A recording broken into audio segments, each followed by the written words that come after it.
akan menanyakan perkembangan dan bagaimana pasca penahanan seorang BS yang diduga melakukan penganiayaan saat ini sedang ditahan di Polda Jabar. Pak Bagus, apa kabar? Baik.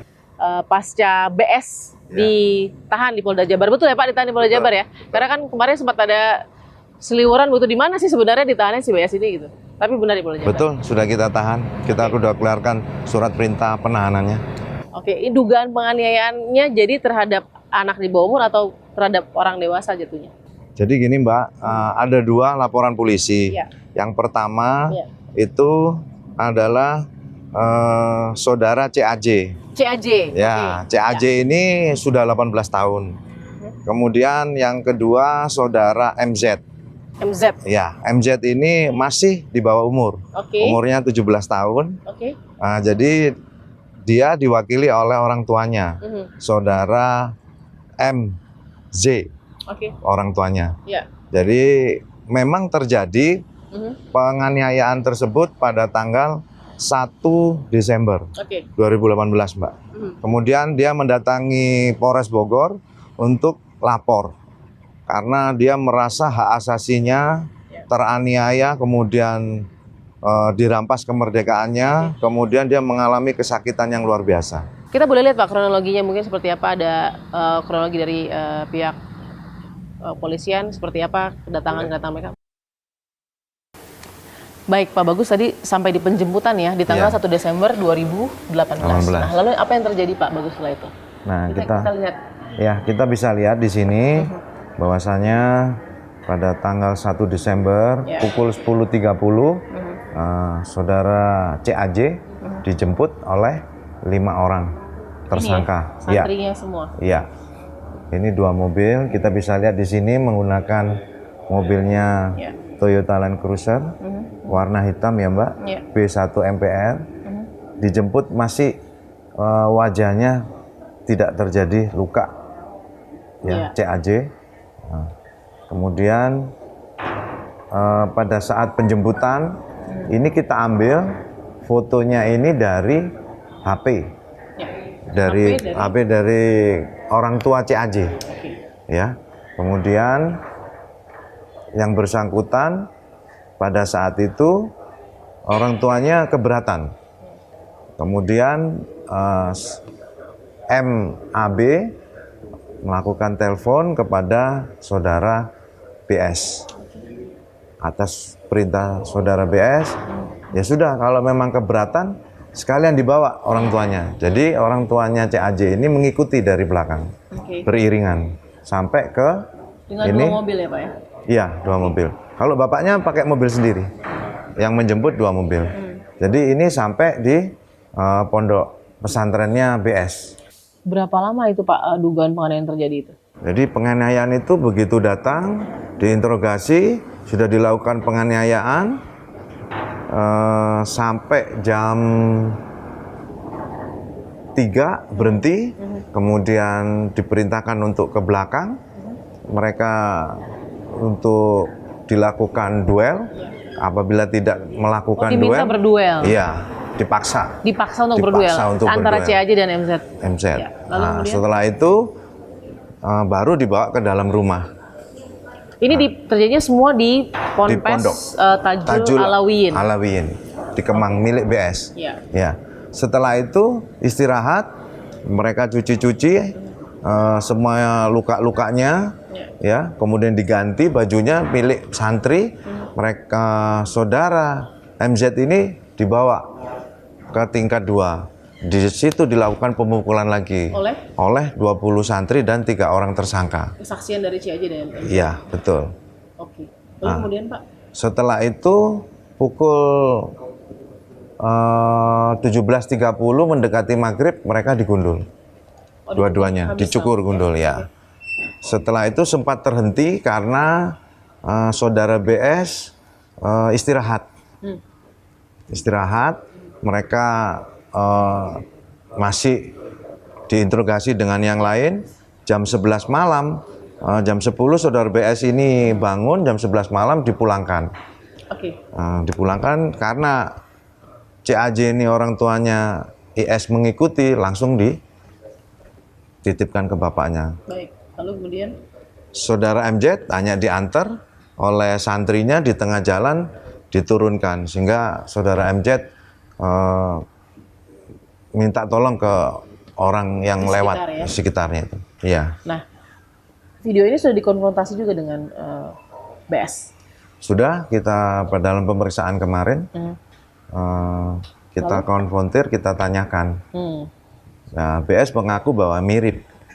Misalnya Pak, boleh nggak kita lihat satu yang ini sudah jelas BS bagi pihak kepolisian? Itu kita sudah sampaikan ya, seperti yang beredar. Karena mohon maaf, rekaman ini pun itu diambil oleh santri-santrinya, bukan Ini satu ya? orang. Ini Iya satu betul. santri ya? Jadi setiap adegan itu BS mengizinkan santri-santrinya untuk merekam. Jadi kita tidak tahu siapa yang menyebarkan. Ya. Ya. Iya, Salah Mbak, satu betul. frame yang saya kasih lihat ya Pak ya ini. Iya. Ini salah satu frame yang diyakini pihak kepolisian adalah frame ini. Ada satu lagi Pak ya, yang Ada? cukup satu lagi. Ada dua. Yang ini? Ini dari video yang di frame gitu Pak ya? Iya. Oke. Kita ambil satu-satu. Sebelumnya. Ini Nah, ya? ini. Video yang ini diduga kuat dan bisa menjadi acuan kuat dari pihak kepolisian bahwa ini adalah BS yang kemudian diduga melakukan penganiayaan dan sudah tersangka. Oke. Nah dari sini Pak, dari kondisi seperti ini, memang kan kerjanya masih luas karena memang harus secara menyeluruh Iya. penyelidikan dan penyidikannya. Tapi ancaman hukuman 9 tahun penjara sekarang apa Pak yang menjadi concern kepolisian untuk membuktikan apa lagi? Saya rasa dari penyidik dan kami sudah sangat kuat, sudah kita hanya melengkapi berkas saja. Kemudian minggu depan akan kita serahkan ke JPU, bagaimana nanti diteliti oleh JPU, apakah itu sudah lengkap. Kalau memang sudah lengkap, nanti JPU akan menyerahkan ke pengadilan. Prosesnya seperti itu. Kalau dari pihak kepolisian sudah tidak ada kesulitan, dan kita sudah sangat yakin bahwa BS adalah yang merencanakan, kemudian yang menyuruh lakukan, dan yang melakukan semuanya. Karena ini BS punya jumlah pengikut yang cukup banyak ya Pak. Iya. Bagaimana dengan mereka-mereka yang datang dari mana-mana kemudian ke Polda Jabar untuk menjenguk itu seperti apa? Kemarin kita juga sempat dengar gitu. Datang ke sini untuk ingin bertemu dengan BS dan lain-lain. Apa sih permintaannya Pak? Ya, mereka pada umumnya mengkultuskan seseorang. Seolah-olah apabila menjabat sesuatu, orang ini tidak bisa melakukan kesalahan. Jadi ya mohon maaf, dari teman-teman kita, saudara kita ini tidak bisa menerima bahwa BS melakukan itu. Seolah-olah itu adalah rekayasa kepolisian.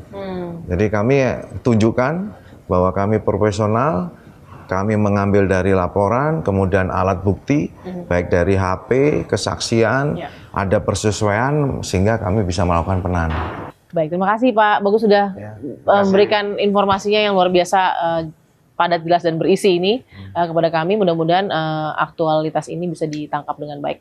Kita akan temukan fakta berikutnya.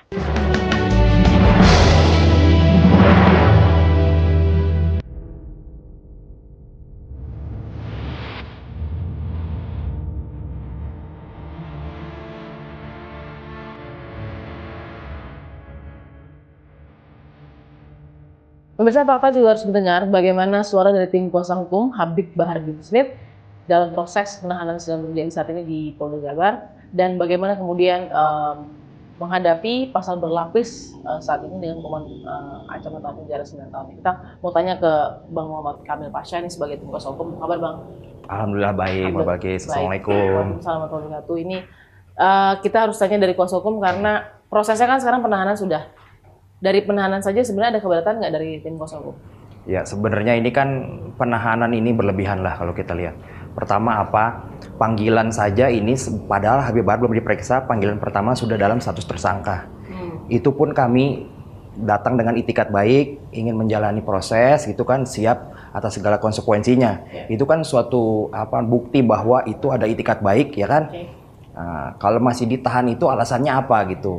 Memang ada di sini kewenangan penyidik. Alasan subjektif gitu kan, tapi kan lagi-lagi itu subjektivitas, tidak terbukti. Ada yang bilang malah kita masih dituduh Habib Bahar mau melarikan diri lah, ada yang bilang katanya mau ganti nama jadi Rijal dan lain-lain itu kan. Ada yang bilang mau menghilangkan bukti juga. Nah, bukti apa sekarang? Pertama, kenapa saya bilang itu nggak masuk akal?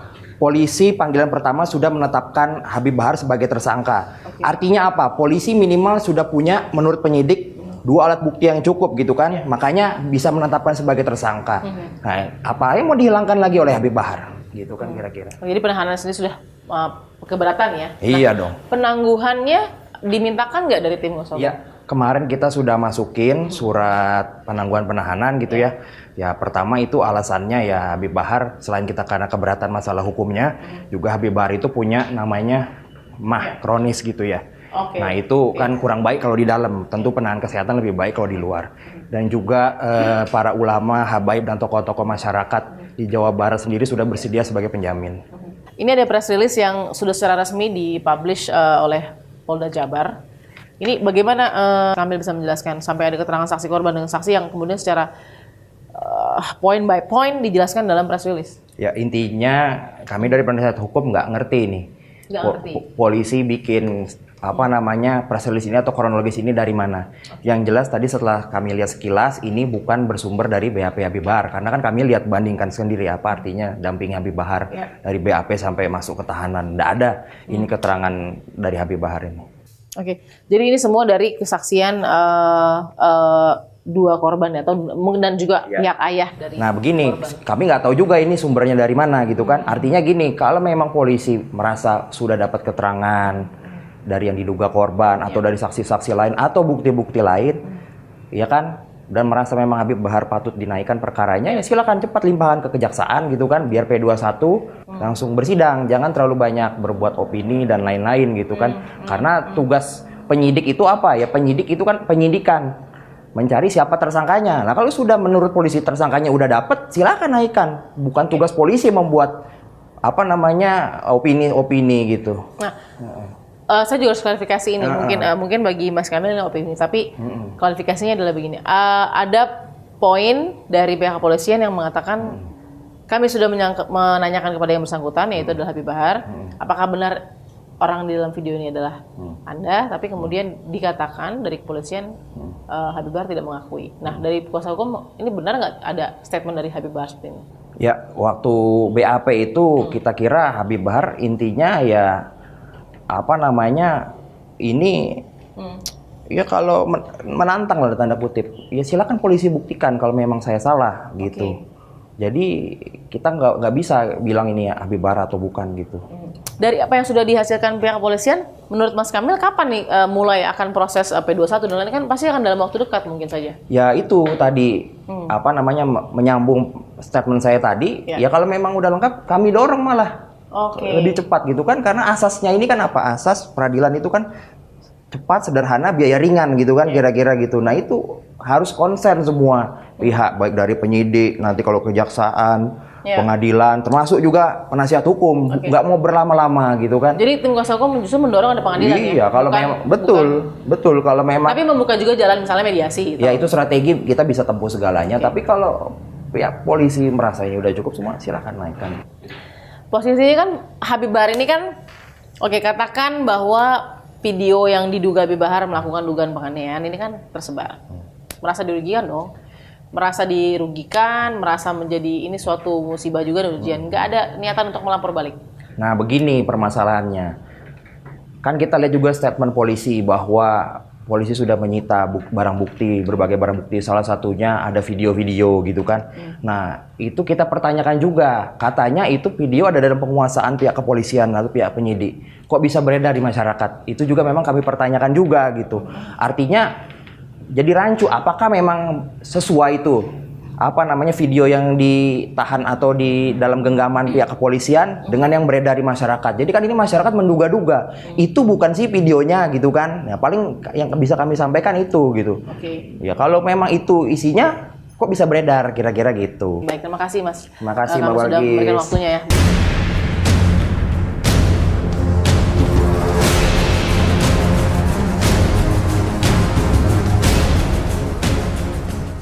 Seperti apa dan bagaimana kelanjutan dari kasus dugaan penganiayaan tersebut?